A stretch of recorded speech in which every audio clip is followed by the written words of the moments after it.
There is a version of success that makes noise. You've seen it. The announcements, the highlight reels, the constant narration of every step, every win, every move. People who are always telling you what they're building before they've built it. And then there is a different kind, quieter, more dangerous. Men who disappeared from the conversation and then reappeared with something real. No updates along the way, no performance, just work, and then results. The second kind is rarer, and it operates by a completely different set of habits. This video is about those habits, 7 of them. Not motivation, not mindset tips. Habits, specific, repeatable behaviors that separate the men who are genuinely building wealth from the men who are performing the idea of it. You won't find these in most places because the men who practice them don't talk about them. That's the first clue. Let's get into it. Habit 1. They protect their focus like it's the most valuable asset they own.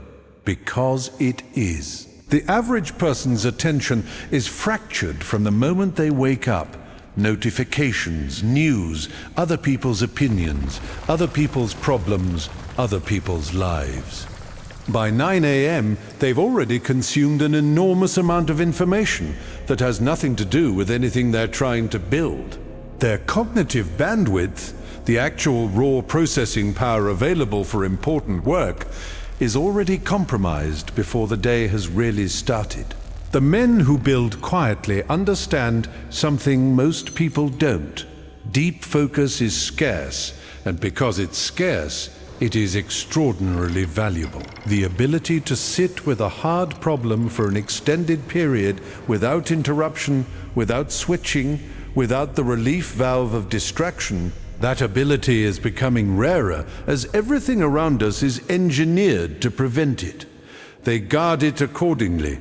They don't check messages first thing in the morning. They don't respond to everything the moment it arrives. They have hours in their day that are genuinely unavailable for anything except the work that matters most.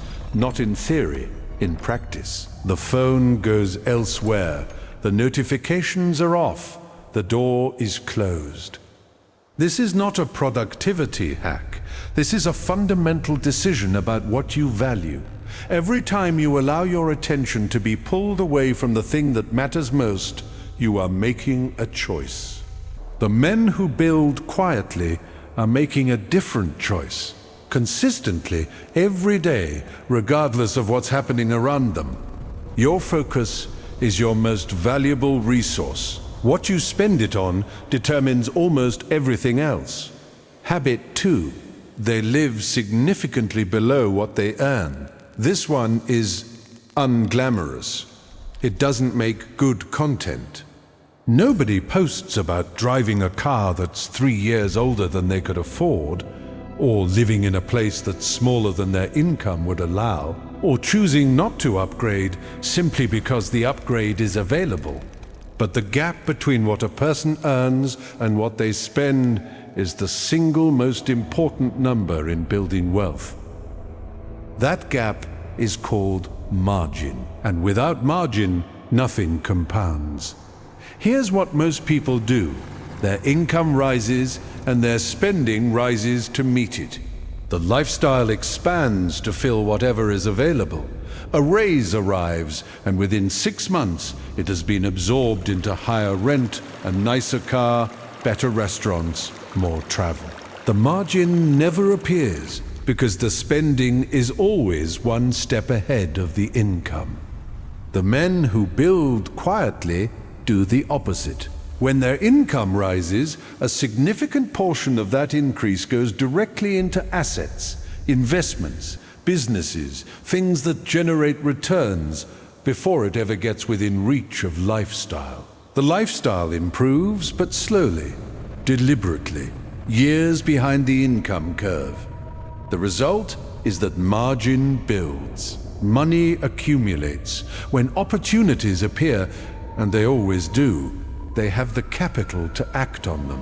When income temporarily drops, and it always does, they have the runway to absorb it without panic. They don't look wealthy, that's the point. The wealth is in the gap between what they earn and what they spend, quietly compounding, invisible to everyone around them. Habit 3. They learn from the people who have already solved the problem they're facing. Most people learn horizontally. They take advice from friends, family, colleagues, people at a similar level with similar experience, who are facing similar constraints. This is comfortable. It's familiar, and it almost never produces the level of thinking required to move significantly forward. The men who build quietly learn vertically. When they face a problem, they don't ask what the people around them think. They find the person who has already solved that exact problem at the level they're trying to reach. And they study that person's thinking obsessively. Books, interviews, documented decisions, case studies, letters, essays. They extract the mental models from people who have done what they're trying to do, and they apply those models. This doesn't require access. It doesn't require proximity to great people. It requires the willingness to learn from people who are no longer in your immediate circle, and to take that learning seriously enough to change how you act. The compounding effect of this over years is enormous. The person who has been learning from the best thinkers in their field for a decade thinks differently from the person who has been learning from their immediate environment. They see problems differently. They see opportunities differently. They make decisions differently. Find the people who have already solved your problem. Study them until you understand not just what they did, but how they thought about it. Then apply it. Habit 4. They make decisions based on data, not emotion. Emotion is expensive, not because feeling things is wrong. Feeling things is human. But because emotional decision-making in the context of money and business produces consistent and predictable errors, fear causes people to sell assets when they're low. Excitement causes people to buy things at the peak. Pride causes people to hold losing positions long after they should have exited. Envy causes people to make investments that match other people's results rather than their own risk profile. Impatience causes people to take action before the right conditions exist, simply because waiting is uncomfortable. The men who build quietly are not immune to these emotions.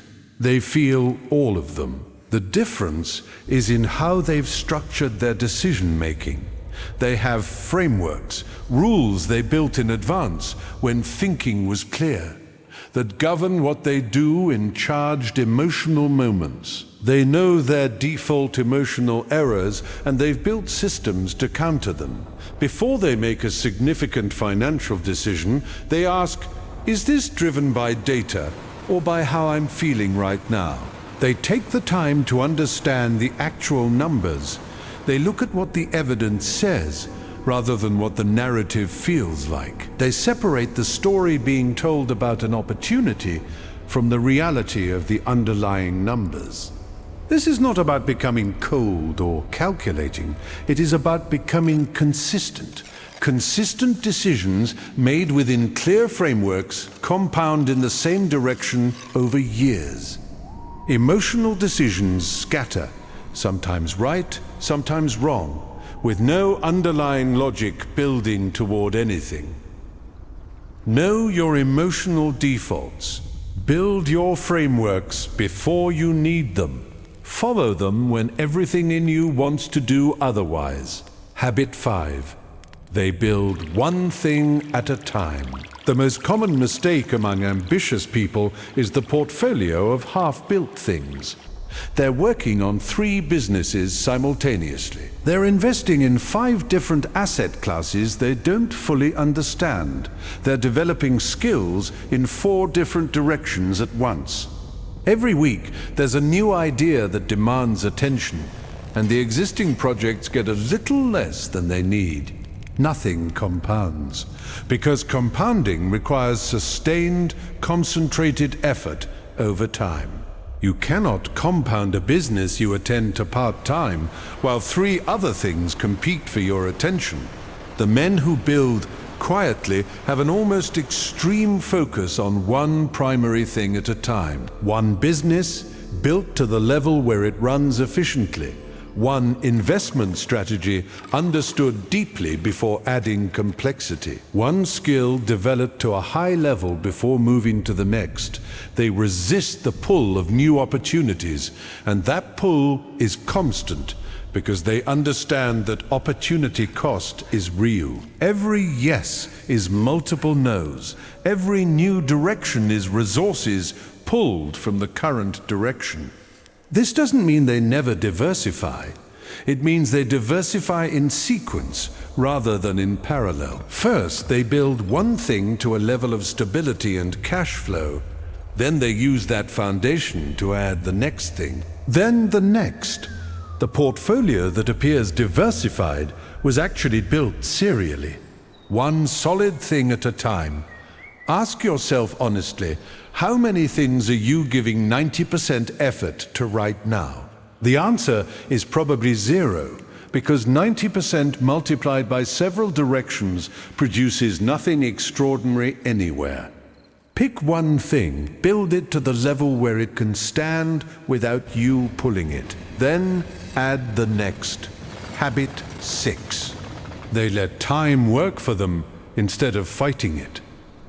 Impatience is one of the most expensive personality traits a person can have when building wealth.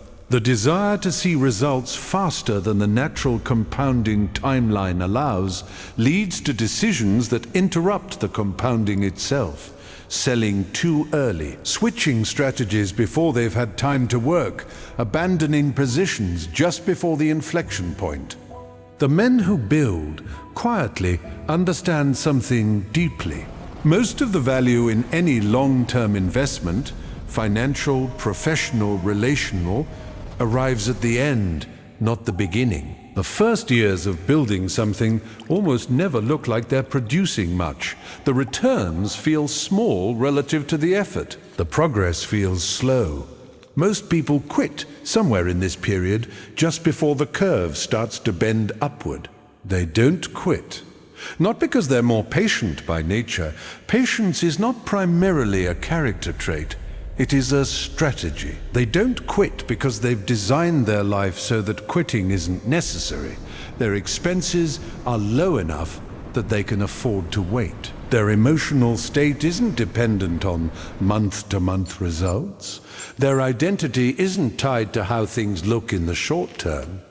They plant things and tend them consistently with the full understanding that the harvest comes later, and that the quality of the harvest is directly proportional to how consistently they showed up during the years that felt like nothing was happening. Most people want results in 6 months. Most of the best results require 6 years. The men who understand this stop fighting the timeline and simply do the daily work, knowing that each day of consistent effort is adding to something that will arrive when the time is right, not when the impatience demands it. Habit 7. They take complete ownership of every result in their life. This is the habit that underpins all the others. Without it, none of the other 6 are possible in any sustainable way. The fundamental question every person answers, usually unconsciously, is this: when things go wrong in my life, who is responsible? The options are roughly 2. Either the cause is outside me, other people, circumstances, bad luck, the system, the timing, or the cause is inside me, my decisions, my actions, my failure to prepare, my failure to adapt. Most people choose the first option because it is psychologically comfortable. It protects the ego. If the cause is outside me, then I am innocent. I am the victim of circumstances rather than the architect of them. The problem is that this position also removes all power. If the cause is outside me, then the solution is also outside me. I am waiting for circumstances to improve, for other people to change, for luck to shift. The men who build quietly choose the second option, and they choose it not as a moral statement, but as a strategic one. Complete ownership is not about blame, it is about agency.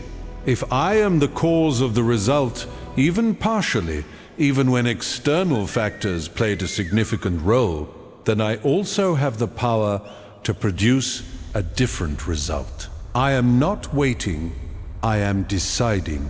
This shows up in how they respond to setbacks, not with self-pity, not with explanations about why it wasn't their fault, with a single question: what could I have done differently, and what will I do differently next time?